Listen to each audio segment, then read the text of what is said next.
નમસ્કાર, good morning. સવારની શરૂઆત કરીએ ન્યૂઝપેપરની મુખ્ય હેડલાઇન સાથે. સૌથી પહેલા ગુજરાત સમાચાર. ગ્રીનલેન્ડને સૈન્ય નહીં પરંતુ સમજણથી લઈશું.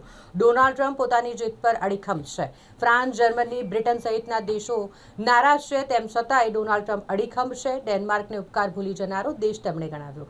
તેમણે એમ પણ કહ્યું કે કેનેડાનું અસ્તિત્વ જ અમારા કારણે છે. કારણે ફરીથી અમેરિકાનો વિરોધ કરે ત્યારે આ વાત યાદ રાખે. રૂપિયામાં નવેમ્બર પછી એક જ દિવસમાં સૌથી વધુ 67 પૈસાનો ઘટાડો થયો. ડોલર સામે રૂપિયો 91.75ના નવા તળિયે પહોંચ્યો. મોંઘવારી વધશે. એઆઈથી અમીર ગરીબ વચ્ચેની ખાઈ વધશે. સરકારો અલર્ટ રહે. બિલ ગેટ્સનું આ નિવેદન. નાસામાં 27 વર્ષની જ્વલંત કારકિર્દી બાદ અવકાશ યાત્રી સુનિતા વિલિયમ્સ નિવૃત્ત થયા. 3 સ્પેસ સ્ટેશન મિશનમાં 608 દિવસ અવકાશમાં રહેવાનો વિક્રમ તેમના નામે છે. સરહદે કેમેરા લગાવી રહેલા ભારતીય જવાનો પર પાકિસ્તાને બેફામ ગોળીબાર કર્યો. પાક સૈન્યએ લાંબા સમય બાદ શસ્ત્ર વિરામનો ભંગ કર્યો છે. પત્નીની હત્યા કરી ફરાર થયેલો પતિ 25 વર્ષ બાદ યુપીથી ઝડપાયો છે. ગિરિરાજ ડેવલપર્સના ભાગીદાર સામે વધુ એક ઠગાઈનો ગુનો નોંધાયો છે. ડુપ્લિકેટ પીએસઆઈ એમઆઈ સોદાગરના વિવિધ બેંક ટ્રાન્ઝેક્શનોની તપાસ ચાલી રહી છે. જુદી જુદી તપાસ એજન્સીઓ પણ સક્રિય બની છે. શહેરમાં રાતોરાત વિકાસનું જાણે ઘોડાપૂર ઉમટ્યું હોય. ઠેર ઠેર સંખ્યાબદ્ધ રસ્તાઓ ખોદી નાખવામાં આવ્યા છે. કારલીબાગ વિસ્તારમાં એલએનટી સર્કલથી મુક્તાનંદ સર્કલ અને આનંદનગરમાં ડ્રેનેજની કામગીરી શરૂ કરાઈ છે.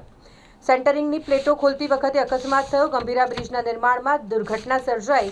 શ્રમજીવી 21 ફૂટ ઉપરથી નીચે પટકાયો. મૂળ બિહારના શ્રમજીવીને ગંભીર હાલતમાં અમદાવાદ સારવાર અર્થે ખસેડવામાં આવ્યો છે. પોલીસ આ મામલે તપાસ કરી રહી છે. ફતેગંજમાં યુવકની કરપીણ હત્યાના કેસમાં આરોપીના જામીન રદ કરાયા છે. કોર્પોરેશનની વડી કચેરીએ હોબાળા બદલ આમ આદમી પાર્ટીના પ્રમુખની ધરપકડ કરાઈ. એક નજર દિવ્ય ભાસ્કરની મુખ્ય હેડલાઇન્સ પર. ઝોમેટોના સીઈઓ દીપિન્દર ગોયલે રાજીનામું આપ્યું છે. બ્લિંકિટના ઢીંડસાને ચાર્જ સોંપવામાં આવ્યો. આસારામ આશ્રમની જમીનને સરદાર પટેલ સ્પોર્ટ્સ એન્કલેવમાં આવરી લેવામાં આવશે. અરવલ્લીમાં ગેરકાયદેસર ખાણકામથી ભરપાઈ ન થઈ શકે એવું નુકસાન સુપ્રીમ કોર્ટે આ કહ્યું છે. બ્રિટન પણ બાળકો માટે સોશિયલ મીડિયા પર પ્રતિબંધ મૂકી શકે છે. સરકારે 3 મહિના સુધી કન્સલ્ટેશન પ્રક્રિયા શરૂ કરી છે. નેશનલ હાઈવે પરનો બાકી ટોલ ન ચૂકવે તો વાહન ટ્રાન્સફર એનઓસી નહીં મળે. ટોલ ચોરી અટકાવવા માટે કડક વલણ અપનાવવામાં આવ્યું છે. સનાતનનો નાશવાળા નિવેદનમાં નરસંહાર જેવા સંકેત મદ્રાસ હાઈકોર્ટે ટાંક્યું છે. તમિલનાડુના નાયબ મુખ્યમંત્રી ઉદયનિધિને કોર્ટે ફટકાર લગાવી. આઈઆઈટી કાનપુરમાં પીએચડી વિદ્યાર્થીનીએ આપઘાત કરી લીધો છે. બાંગ્લાદેશ ભારત નહીં આવે તો બહાર થઈ જશે. સ્કોટલેન્ડ રમશે T20 વર્લ્ડ કપ, જેમાં આઈસીસીએ અલ્ટિમેટમ આપ્યું છે. 27 વર્ષની સેવા બાદ સુનિતા વિલિયમ્સ નિવૃત્ત થયા. તેમણે કહ્યું કે અવકાશ મારા માટે સૌથી પ્રિય સ્થળ રહ્યું હંમેશા જ. 10 ગ્રામ સોનું 1.55 લાખને પાર થઈ ગયું. એક જ દિવસમાં રેકોર્ડ 7,795 રૂપિયાનો વધારો થયો. તેજી હજુ પણ યથાવત છે. પ્રમુખ પદની શરતે સત્યમેવનું રોયલ ગઠબંધન. આજથી વુડા સર્કલ, મુક્તાનંદ, મીરાથી આનંદનગર રોડ એક તરફે 6 મહિના માટે બંધ કરી દેવાશે. પાણી અને ડ્રેનેજ લાઇનના કામ માટે વધુ 2 રોડ જે વાહન ચાલકો માટે, રાહદારીઓ માટે બંધ થઈ જશે. તાંદલજામાં 18 મીટરનો રોડ 15 મીટર જ બન્યો. અધિકારીઓ બહેરા, મૂંગા અને અંધ હોવાને લઈને સ્થાનિકોએ પ્રદર્શન કર્યું. હવે એક નજર ગુજરાત મિત્રની મુખ્ય હેડલાઇન્સ પર. અમેરિકી ટ્રેઝરી સેક્રેટરીએ કહ્યું છે કે ભારત પર 500% ટેરિફ નહીં લાગે. ગણતંત્ર દિવસની સુરક્ષામાં દિલ્હી પોલીસ એઆઈ સ્માર્ટ ચશ્માનો ઉપયોગ કરશે. કલ્યાણ ડોંબિવલીમાં શિંદે સેના અને મનસે વચ્ચે ગઠબંધન થયું. રશિયામાં 60 વર્ષની સૌથી ભયાનક હિમવર્ષા થઈ છે. સ્પેનમાં ફરી એકવાર રેલ અકસ્માત સર્જાયો. જાપાનના ભૂતપૂર્વ પીએમ શિન્ઝો આબેના હત્યારાને આજીવન કેદની સજા ફટકારવામાં આવી. યુરોપિયન યુનિયન અને મર્કોસુર દેશો વચ્ચેનો વેપાર કરાર અટવાઈ ગયો છે. પ્રયાગરાજમાં હવાઈ દળના માઇક્રોલાઇટ એરક્રાફ્ટનું ઇમરજન્સી લેન્ડિંગ કરવું પડ્યું, જેના કારણે અફરાતફરી સર્જાઈ હતી. ઇન્દિરા ગાંધી શાંતિ પુરસ્કાર મોઝામ્બિકના ગ્રેશા માર્શેલને મળ્યો. મુખ્યમંત્રી ભૂપેન્દ્ર પટેલના અધ્યક્ષસ્થાને ગાંધીનગરમાં સ્ટેટ વાઇલ્ડલાઇફ બોર્ડની 26મી બેઠક પૂર્ણ થઈ. પ્રમુખ પદ માટે કિરણ મોરે અને ડોક્ટર દર્શન બેન્કર વચ્ચે રસાકસી ભર્યો જંગ જામ્યો છે. બીસીએની ચૂંટણીમાં શ્રવણ સેવા ફાઉન્ડેશન દ્વારા પ્રાથમિક અને માધ્યમિક શાળાઓમાં માસિક સુરક્ષા અભિયાન શરૂ કરવામાં આવ્યું છે. વડોદરામાં આગામી દિવસોમાં ભવ્ય રોજગાર ભરતી મેળો યોજાશે. ચોથા ગુજરાત રાજ્ય નાણાપંચે વડોદરા જિલ્લાની પાલિકાઓની બજેટ અને વહીવટી સ્થિતિની સમીક્ષા કરી છે.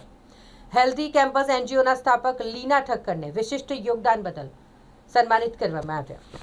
પાકિસ્તાની રક્ષામંત્રીએ બનાવટી પિઝા હટ આઉટલેટનું ઉદ્ઘાટન કર્યું છે. હવે એક નજર લોકસત્તા જનસત્તાની મુખ્ય હેડલાઇન્સ પર. અરવલ્લીમાં ખનન તાત્કાલિક બંધ કરાવો. ખનન બંધ કરવામાં નહીં આવે તો એવું નુકસાન થશે જેની ભરપાઈ ક્યારેય નહીં થઈ શકે. અરવલ્લીના રક્ષણ મુદ્દે સુપ્રીમ કોર્ટે કડક નિર્દેશ આપ્યા છે. તપાસ માટે નિષ્ણાંત સમિતિ બનાવવા માટેનો પણ નિર્દેશ સુપ્રીમ કોર્ટે આપ્યો છે. T20 વર્લ્ડ કપ ભારતમાં રમવી પડશે, નહીં તો સ્કોટલેન્ડને સમાવિષ્ટ કરીશું. આઈસીસીએ બાંગ્લાદેશને અલ્ટિમેટમ આપ્યું છે. રૂપિયો તળિયે પહોંચ્યો છે. 76 પૈસા ઘટી ગયો છે. અત્યાર સુધીનું સૌથી નીચલું સ્તર રૂપિયાનું પહોંચ્યું છે. પાણીગેટ પોલીસ મથકના લોકઅપમાં આરોપીએ ગળે ફાંસો ખાઈને જીવન ટૂંકાવી લીધું અને જેને લઈને ઘણી બધી ચર્ચાઓ ચાલી રહી છે. શહેરમાં વધુ એક કસ્ટોડિયલ ડેથના પગલે પોલીસની કામગીરી શંકાના ઘેરામાં પહોંચી છે. આરોપીએ કસ્ટડીના વોશરૂમમાં હુડીની દોરી વડે ફાંસો ખાઈ આપઘાત કરી લીધો. ડભોઈમાં ગંદકી કરનાર સામે કોર્ટ કાર્યવાહી કરવામાં આવશે. ગુચ્છી ટોકમાં સંડોવાયેલ ચુઈ ગેંગનો ફરાર આરોપી અરુણ માશી આખરે ઝડપાયો છે. કૃત્રિમ તળાવમાં વિસર્જિત કરેલી મૂર્તિઓ બુલડોઝરથી બહાર કાઢી અને તોડી પડાઈ. મકરપુરા કૃત્રિમ તળાવ ખાતે ભક્તોની આસ્થાને ઠેસ પહોંચે તેવી આ ઘટના. બોલિંગ બેટિંગ બંનેમાં તાલમેલ રહે તેવા પ્રયાસ કરીશું. પેસ બોલર રેણુકાસિંહ ઠાકોરે આ કહ્યું છે. આગામી મેચોમાં ગુજરાત જાયન્ટ્સ સારું પ્રદર્શન કરે તેવી તૈયારી ચાલી રહી છે. 7000 વર્ષ જૂની ગુરુકુળ પદ્ધતિની થીમ પર બાળમેળાનું આયોજન થશે. વડોદરામાં શિક્ષણ અને મનોરંજનનો સંગમ જોવા મળશે. 53મો બાળમેળો યોજાશે. ગ્રાન્ટના અભાવે MS યુનિવર્સિટી દ્વારા ફાયર સિસ્ટમનો ખર્ચ ફેકલ્ટી ફંડમાંથી. પોલિટેકનિક જેવી નાની ફેકલ્ટીઓના ફંડ સંપૂર્ણ વપરાઈ જતા મુશ્કેલી થઈ રહી છે. શહેરના મહેબૂબપુરા માળી મહોલ્લો વિસ્તારમાં 33 ગેસ કનેક્શન કાપી નાખવામાં આવ્યા. VGL દ્વારા બિલની વસૂલાતને લઈને આ કાર્યવાહી કરવામાં આવી છે. વડોદરાની નગરપાલિકાઓની આવક વધારવા COને સૂચનો કરવામાં આવ્યા છે. હવે એક નજર સંદેશની મુખ્ય હેડલાઇન્સ પર. યાકુતપુરા વિસ્તારમાં જે દબાણો તોડવાની પ્રક્રિયા ચાલી રહી હતી, આ દબાણ હટાવવાની પ્રક્રિયા હાલ પૂરતી થોભી દેવામાં આવી છે. રહેણાંકના બાકી દબાણો તોડવાનું સ્થગિત કરાયું છે. હાઈકોર્ટના ડાયરેક્શન પછી તોડફોડ હાલ પડતી મુકાઈ છે. શહેરમાં થતા કોમી હુલ્લડોએ વેપાર ધંધાનું વસ્ત્રાહરણ કર્યું. લોજના શટર પડવા લાગ્યા છે. શહેરની એક જમાનાની જાણીતી 9 લોજ બંધ થઈ ગઈ. સમય સાથે નામ અને સંચાલકો બદલાયા. વજન ઘટાડવા માટે સોશિયલ મીડિયા જોઈ બોરેક્સ ખાતા યુવતીનું તરફડીને મોત નીપજ્યું. વજનને લઈને ચિંતાતુર યુવતી વજન ઘટાડવા ઉપાયો શોધ્યા કરતી હતી અને સોશિયલ મીડિયા પર જોયું બોરેક્સ ખાતા વજન ઘટે છે. તરફીને આ યુવતીનું મોત નીપજ્યું છે. 26 જાન્યુઆરીએ દિલ્હી સહિત શહેરોમાં એલર્ટ આપવામાં આવ્યું છે. પ્રજાસત્તાક દિવસ નિમિત્તે દેશભરના વિવિધ શહેરોમાં મોટા આતંકવાદી હુમલાની ચેતવણી જાહેર કરવામાં આવી છે.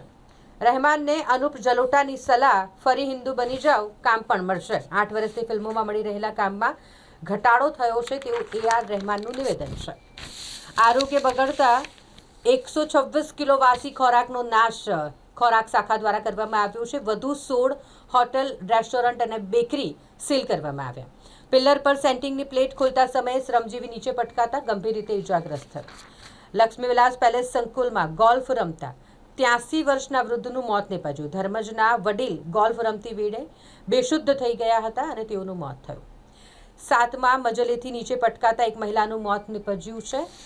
ભાયલીની સીમમાં નવી બંધાતી સાઇટના 7મા માળેથી બપોરના સમયે શ્રમજીવી મહિલા નીચે પટકાયા અને મોત નીપજ્યું. નકલી બાનાખત પ્રકરણમાં બિલ્ડર અને નોટરીને 5 દિવસના રિમાન્ડ મોકલવામાં આવ્યા છે. સેન્સેક્સની રોલર કોસ્ટર રાઇડ ચાલી રહી છે. ટ્રમ્પની ટેરિફનો ટેરર. BSE એમકે $5 ટ્રિલિયન નીચે 2 જ દિવસમાં.